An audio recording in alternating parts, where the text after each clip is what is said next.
Sooner Nation, the past 2 years here at OU as a Sooner, I have made memories with friends and family that remind me how blessed I am.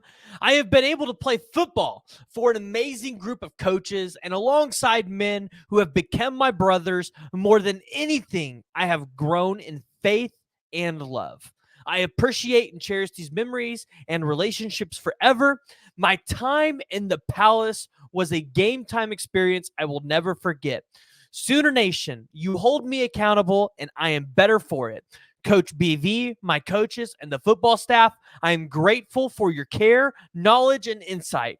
Most of all, thank you for your faith in me and the opportunity to lead and be a member of OU's team 128 and 129. Sincerely, Dillon Gabriel. Okay, guys, we got to talk about it. Dillon Gabriel enters the transfer portal, and Oklahoma not only lost Dillon Gabriel today, but you've lost a few other names. And although they might have not been shocking to a lot of you, I feel like we got to talk about it and keep you guys up to date with where Oklahoma's at with losing guys, also potentially bringing guys in, because there was some big news today surrounding David Hicks, or at least David Hicks Sr. Guys, before we talk about it, before we dive into it, I need to hear from y'all. Go ahead, hit that like, hit the subscribe button, jump down in the comments below, join the discussion, because the transfer portal, guys, it's a lot of fun if you decide you want to have fun with it. And that's what we're here to do. All right. So Dillon Gabriel enters the transfer portal.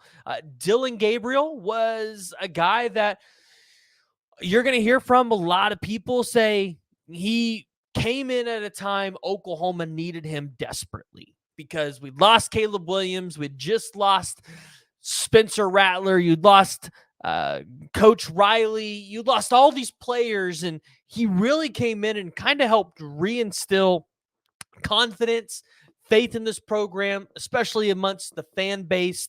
And then over the past 2 years, faith and confidence has been reinstilled that Oklahoma is still going to be a program that's not going to be easily pushed over and can go compete at the highest level.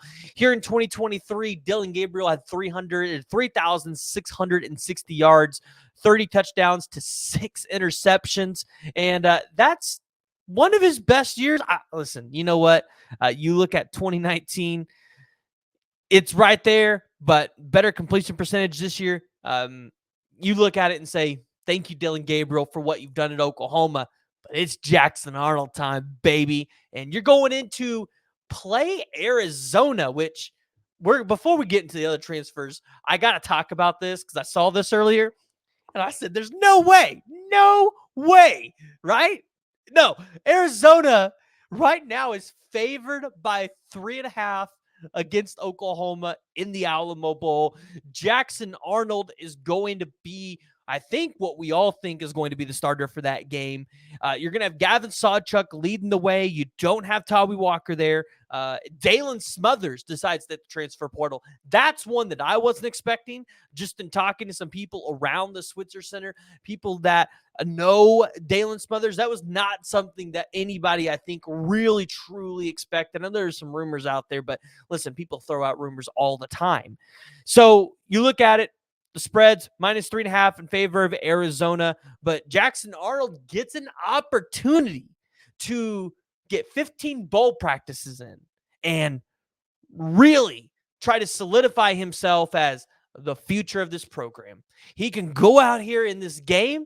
He can make a statement and show the college football world, yeah, my name's Jackson blank Arnold. So looking at some of the other transfer portal attendees for the Oklahoma Sooners, you're losing offensive lineman Nate Anderson, not really able to see the field there. Savion Byrd, you've just seen the constant issues with him, and I mean, it was kind of expected that he was going to get processed out. Then you got Reggie Grimes. I think a lot of people looked at Reggie Grimes and saw that one and were like, wait, I forgot Oklahoma had this guy. 2 total tackles this season, was not really a factor for Oklahoma. Reggie Grimes, he's going to go out and he's going to ball out somewhere, and this was a good move for him, just like I think it was for Tawee Walker, where, Tawee Walker just needed to change the scenery. He also didn't have a scholarship. Safety Key Lawrence hits the portal. Key Lawrence was a guy that made a big impact for Oklahoma. When you look at leading tacklers on the team, he was the 5th leading tackler on the team with 44 total tackles, 29 solos. Key Lawrence had 3 pass breakups, 2 interceptions. Yeah, Key Lawrence was he was a big deal. Now, he's going to be a grab for somebody, but you saw it multiple times. Him and BV were constantly going at it on the sidelines. You saw it. You saw it in the games. And so Key Lawrence was a guy where that safety room, it's just going to get deeper and deeper. Like, it's Robert Spears-Jennings, Peyton Bowen. Shoot, if Billy Bowman decides to come back, that's a really deep room, and it's going to be hard for him to crack the depth chart there. You had Marcus Major into the transfer portal. No shock there. Marcus Major ended this season with 78 carries, 308 yards, 1 touchdown. Things just didn't really come together for Marcus Major in his career at Oklahoma. Again, this is a guy where maybe a change of scenery would benefit him really, really well. And then we talked about it, Dalen Smudge. So far, Oklahoma's had 3, 6, 7, 8, 9 total transfer people, including Hicks and Tawee Walker. Well, I guess 10 because you got DJ Graham as well. I guess we forget about him. So Marcus Hicks actually has already found himself a destination. So you kind of wonder what's going to happen with all these other guys. Where are they going to end up? And you've already seen the rumors, I believe it was On3, that made the post about Dillon Gabriel potentially ending up with USC, of all teams, USC. But they also had Mississippi State on there, of course. Anybody is going to put Mississippi State on that short list because of Jeff Levy being out there. And then, of course, Oregon. Now, I think Oregon would be a great spot for Dillon Gabriel.